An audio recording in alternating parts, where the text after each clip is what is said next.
Media మిత్రులకు నమస్తే. ఏంటంటే నిన్న భూపాల్ రెడ్డి గారు ఇక్కడ మహాధర్నాన్ని నిర్వహించి తడ్కల్ మండలం గురించి ప్రస్తావన తేవడం జరిగింది.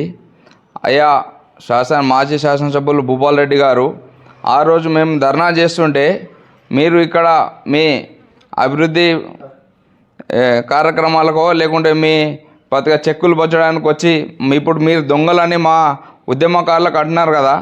మా నాయకులకు మాకు ఉద్యమకారులు దొంగలు అనేవాళ్ళు. ఆ రోజు దొంగచాటున వచ్చి మీరు ఎందుకు దొంగచాటున పారిపోయారనే విషయాన్ని మీరు మర్చిపోయి మమ్మల్ని దొంగలు అనడం సిగ్గుచేటు అనే విషయాన్ని మీకు తెలియజేస్తున్నా. ఇంకోటి ఏంటంటే ఈరోజు మండలంలో ఎంతమంది ఉద్యమకారులు ఇక్కడ వచ్చారని నిన్న మీరు ప్రశ్నించడం జరిగింది. అయ్యా భూపాల్ రెడ్డి గారు, మళ్ళా ఆ రోజు మేము ధర్నా చేస్తుంటే మీరు ఎక్కడ పోయారు? మేము ప్రతి విలేజ్కి వెళ్ళి పార్టీలకు అతీతంగా మండలం సాధిద్దాం రండి అంటే ఆ రోజు ఒక్కరు కూడా ఇక్కడ లోకల్లో ఉన్నటువంటి తడ్కల్ పరిసర ప్రాంతం నుంచే మీకు మండల అధ్యక్షులుగా ఉన్నారు. తడ్కల పరిసర ప్రాంతం నుంచే తడ్కల్ లోకల్గా మీకు జడ్పీటీసీ గారు ఉన్నారు. ఆ రోజు ఎందుకు మనకు ఉద్యమానికి సహకరించలేదు అనే విషయాన్ని ఈరోజు మీకు తెలియజేస్తున్నాం. ఇంకోటి ఏంటంటే ఇప్పుడు మీకు చేత కాదా, మీరు ముఖ్యమంత్రి దగ్గర పోలేరా? ఆ రోజు మీ ముఖ్యమంత్రి గారే కదా మాజీ ముఖ్యమంత్రి కల్వకుంట్ల చంద్రశేఖరరావు మన ఆందోళన సభలో చెప్పడం జరిగింది. నిజాంపేట ఒకటి, తడ్కల్ ఒకటి మండలాన్ని కోరుకుంటున్నారు.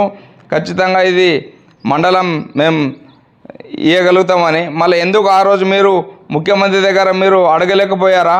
మీరు ముఖ్యమంత్రి దగ్గర ఎందుకు మీరు పోలేకపోయారు అనే విషయాన్ని మీరు గుర్తు చేసుకోవాలి. ఈరోజు ఖచ్చితంగా మా గౌరవ శాసనసభ్యులు కానీ గౌరవ పార్లమెంట్ సభ్యులు సురేష్ షెట్కర్ గారు కానీ ముఖ్యమంత్రి దగ్గర వెళ్ళినారు. మన శాసనసభ్యులు కూడా అసెంబ్లీలో 2 సార్లు ఈ 15 నెలల లోపలనే 2 సార్లు ప్రస్తావించడం జరిగింది. ఖచ్చితంగా మేము ఈరోజు చెప్తా ఉన్నాం, ఉద్యమకారులుగా కాంగ్రెస్ పార్టీ కార్యకర్తలుగా ఖచ్చితంగా మనం 15 నెలల లోపలనే మండలి సాకారం చేయడం ఇది అసాధ్యం. ఎందుకంటే మీరు 9 ఏళ్ళు చేయింది 15 నెలల్లో ఎలాగైతుందో మీరు కూడా ఒక్కసారి ఆలోచన చేయాల్సిన అవసరం ఉన్నది. ఖచ్చితంగా మేము కార్యకర్తలుగా ఉద్యమకారులుగా మీకు ఒకటే చెప్తా ఉన్నాం, మనం గనక మండలి తేకపోతే మన కాంగ్రెస్ పార్టీ కార్యకర్తలుగా మా తడ్కల్ పరిసర ప్రాంతాలు ఏ ఊర్లోనైనా మేము ఓట్లు అడగడానికి రాము. ఒకవేళ మేము మండలి తెస్తే మీరు ఇక్కడ ఓట్లు అడగడానికి రారా అనే విషయాన్ని కూడా మీకు ఈ విషయాన్ని నేను మీడియా ముఖంగా అడగదలుచుకున్నా. ఎందుకంటే మేము కనుక మండలి తెస్తే మీరు ఓట్లు అడగడానికి తడ్కల్ పరిసర ప్రాంతానికి రావద్దు.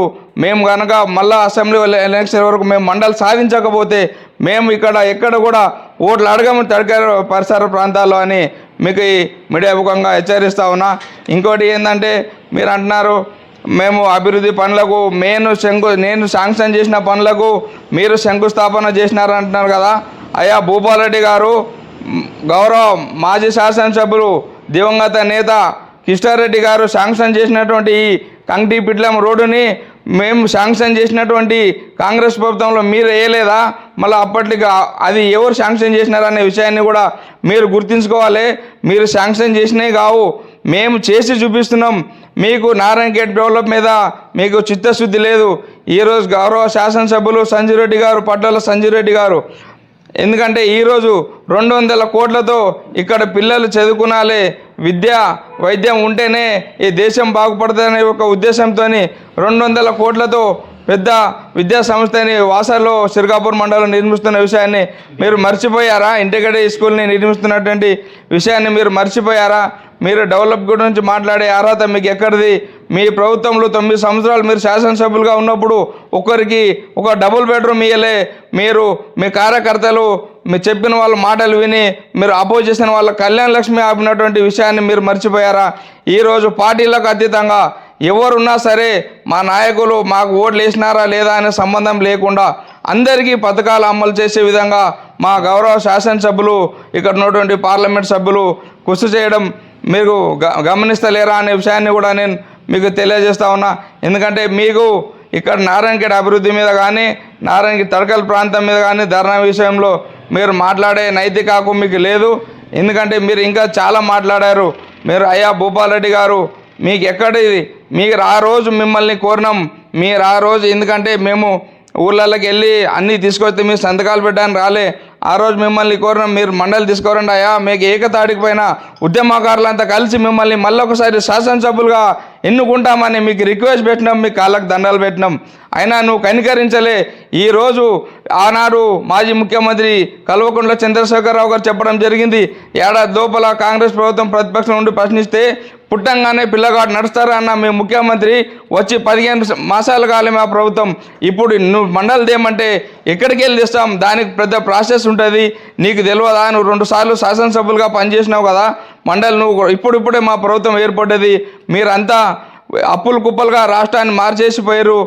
దాని లోపల భాగంగానే ఎందుకంటే ఇప్పుడు మండలి సాధ్యం అవుతుంది. నేను ఇప్పుడు ఇంకొకసారి మీడియా ముఖంగా నేను చెప్తా ఉన్నా, ఖచ్చితంగా మళ్ళా అసెంబ్లీ ఎలక్షన్ లోపు 1-2 ఏళ్ళు కాదు, నేను ఉత్తమ మాట మాకు చెప్పడం రాదు. ఖచ్చితంగా వచ్చే అసెంబ్లీ ఎలక్షన్ లోపు మేము మండలి తేకపోతే మేము కాంగ్రెస్ పార్టీ కార్యకర్తలుగా తడకల్ మండల ఉద్యమకారులుగా మళ్ళొకసారి తెలియజేస్తున్నా, తడకల్ పరిసర ప్రాంతాల్లో మేము ఓట్లు అడగం. ఒకవేళ మండలి తెస్తే నువ్వు ఇక్కడ ఓట్లు మీ నాయకులు కానీ నువ్వు కానీ ఓట్లకు రావద్దనే విషయాన్ని తెలియజేస్తూ ముగిస్తా ఉన్నా. మిత్రులకు మరియు కాంగ్రెస్ పార్టీ కార్యకర్తలకు నాయకులకు ముందుగా నమస్కారాలు. నిన్న ఎక్స్-ఎమ్మెల్యే గారు తడకలకు రావడం జరిగింది. గతంలో 2 పర్యాయాలుగా ఎమ్మెల్యేగా చేసిన అనుభవం ఉండి గతంలో పార్లమెంట్ ఎన్నికల్లో స్వయంగా ఆనాడు మాజీ ముఖ్యమంత్రి వర్యులు చంద్రశేఖరరావు హామీ ఇవ్వడం జరిగింది తడకల గురించి అల్లాదుర్గ్ సభలో.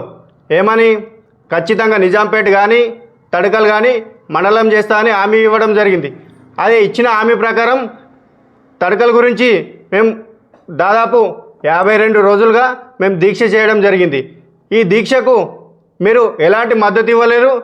మీరే కాకుండా ఇక్కడ ఉన్న స్థానిక నాయకులు జెడ్పీసీ కానీ సర్పంచులు కానీ ఎంపీటీసీ కానీ ఎవరు కూడా దీక్షకు మద్దతు ఇవ్వలేరు.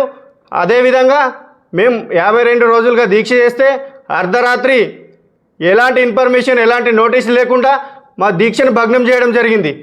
అంతేకాకుండా మా పెద్దలు మల్లారెడ్డి కానీ మనోహరన్న కానీ రాజ్ కుమార్ కానీ సాధారణ సమితిని ఉన్న ప్రతి ఒక్కరి మీద మీరు కేసులు పెట్టడం, అక్రమంగా కేసులు పెట్టడం జరిగింది. ఇదే ఆనాడు మీపైన నేను క్యూనీస్ వరకు కూడా వెళ్ళి మీ మీద ప్రశ్నిస్తే నా మీద కూడా మీరు కేసు పెట్టే ప్రయత్నం చేశారు, ఒత్తిడి చేసే ప్రయత్నం చేశారు, బెదిరింపు చేసే ప్రయత్నం చేశారు. అయినా మేము ఏ రోజు కూడా ఎక్కడ కూడా లొంగకుండా ఖచ్చితంగా మేము మండలం కోసం అన్ని గ్రామాలను కలుపుకొని 14 గ్రామాలు ఏకతాటిపైన తీసుకొచ్చి మీ మీద ఒత్తిడి చేసే ప్రయత్నం తీసుకొచ్చాం. మీరు ఈరోజు ఏ ముఖం పెట్టుకొని తడకల్ గ్రామానికి వచ్చిరో ముందు మాజీ ఎమ్మెల్యే భూపాల్ రెడ్డి చెప్పాలి. అదేవిధంగా మీరు తడకలకు రావాలంటే ఖచ్చితంగా ఇక్కడి ప్రజలకు కానీ తడకల్ ప్రజలు మరి ఇక్కడ చుట్టుపక్కల ఉన్న 14 గ్రామ ప్రజలకు ముందు మీరు క్షమాపణ చెప్పాలి. మీరు అభివృద్ధి గురించి మాట్లాడుతున్నారు. గతంలో ఇంతకుముందు 60 ఏళ్ళు చేసిన కాంగ్రెస్ అభివృద్ధి కానీ ఇప్పుడు 14 నెలలు చేసిన అభివృద్ధి కానీ మేము దేనికైనా మేము సిద్ధంగా ఉన్నాం. ఎక్కడికి రమ్మంటారు చెప్పు అనేక సార్లు మా ఎమ్మెల్యే చెప్పడం జరిగింది. మా గౌరవ ఎమ్మెల్యే సంజీవ్ రెడ్డి గారు కానీ పార్లమెంట్ సభ్యులు సురేష్ శెట్కర్ గారు చెప్పడం జరిగింది. మీరు ఎక్కడికి వస్తారో చెప్పండి, ఏ అభివృద్ధి విషయం మీద మేము ఖచ్చితంగా మేము దేనికైనా మేము సిద్ధంగా ఉన్నామని చెప్పడం జరిగింది. చెప్పిన మాట ప్రకారం మేము ఎక్కడికి రావాలో మీరే డిసైడ్ చేయండి. ఖచ్చితంగా అభివృద్ధి విషయమైనా తడకల్ మండల విషయమైనా మేము ఎక్కడికంటే అక్కడికి వచ్చి మేము మాట్లాడడానికి సిద్ధంగా ఉంటాం. అదేవిధంగా ఈరోజు 2 పర్యాలుగా ఎమ్మెల్యేగా ఉండి మీరు ఈరోజు దళిత బంధు విషయం కానీ డబుల్ బెడ్రూమ్ విషయం కానీ తడకల్ మండల విషయం కానీ మీరు మాట్లాడుతున్నారు. మీకు ఇంతనైనా సిగ్గుశరం ఉందా అని నేను సూటిగా అడుగుతున్నాను. ఎందుకంటే ఎన్నికలు రాగానే డబుల్ బెడ్రూమ్ విషయం మీకు గుర్తుకొచ్చింది, ఎన్నికలు రాగానే తడకల్ మండలి గుర్తుకొచ్చింది, ఎన్నికలు రాగానే ఉత్తుత బంధు, అది దళిత బంధు కాదు ఉత్తుత బంధు ఎటు పోయిందని అడుగుతున్నాను. తడకల్ మండలి ఒకటే కాదు, ఈరోజు నువ్వు ఏ ఒక్కరికి కూడా డబుల్ బెడ్రూమ్ ఇచ్చే ప్రయత్నం చేసినావా? నారాయణఖేడ్ నియోజకవర్గంలో ఏ ఒక్కరికైనా దళిత బంధు ఇచ్చే ప్రయత్నం చేసినావా? ప్రజలను 2 సార్లు మిమ్మల్ని 50,000కు పైగా ఎమ్మెల్యేగా ఎన్నుకోవడానికి కీలక పాత్ర పోషించిన ఇక్కడి ప్రజలకు అన్ని రకాలుగా ప్రతి విషయంలో మీరు మోసం చేయడం జరిగింది. ముఖ్యంగా మా తడకల్ మండలకు అందరికీ ప్రతి ఒక్క విషయంలో మీరు మోసం చేయడం జరిగింది. ఇప్పుడు ఇంతకుముందు నిన్న మీటింగ్ పెట్టిన తర్వాత ఇక్కడ ఎవరన్నా పాల్గొన్నారా? ఎవరైనా ఈ ధర్నాలో పాల్గొన్నారంటే 2-3 చేతులు లేపడం జరిగింది. మీరు బయటకు రండి అని మమ్మల్ని అడుగుతున్నారు. ఆ రోజు మేము అన్ని గ్రామాల ప్రజలు మేము ధర్నాలో పాల్గొంటే మీరు ఆ రోజు ఎక్కడికి పోయారని మేము సూటిగా ప్రశ్నిస్తున్నాం. ఇప్పటికైనా మీరు ఖచ్చితంగా ఇది పక్కన పెట్టేసి, రాజకీయాలు పక్కన పెట్టేసి, ఖచ్చితంగా మీరు ఆ రోజు అన్నారు తెచ్చేది మేమే ఇచ్చేది మేమే. 2 సార్లు ఎమ్మెల్యేగా అయినా మీరు తేవడానికి చేత కాలేదు, కానీ మా మీద ఒత్తిడి మీరు అవసరం లేదు. ఖచ్చితంగా మేము రిక్వెస్ట్ చేస్తున్నాం. ఆల్రెడీ మా గౌరవ శాసనసభ్యులు సంజీవ్ రెడ్డి గారు అసెంబ్లీలో మాట్లాడడం జరిగింది. పార్లమెంట్ సభ్యులు పెద్దలు సురేష్ కుమార్ షెట్కర్ గారు కూడా రేవంత్ రెడ్డి దగ్గరికి పోవడం జరిగింది.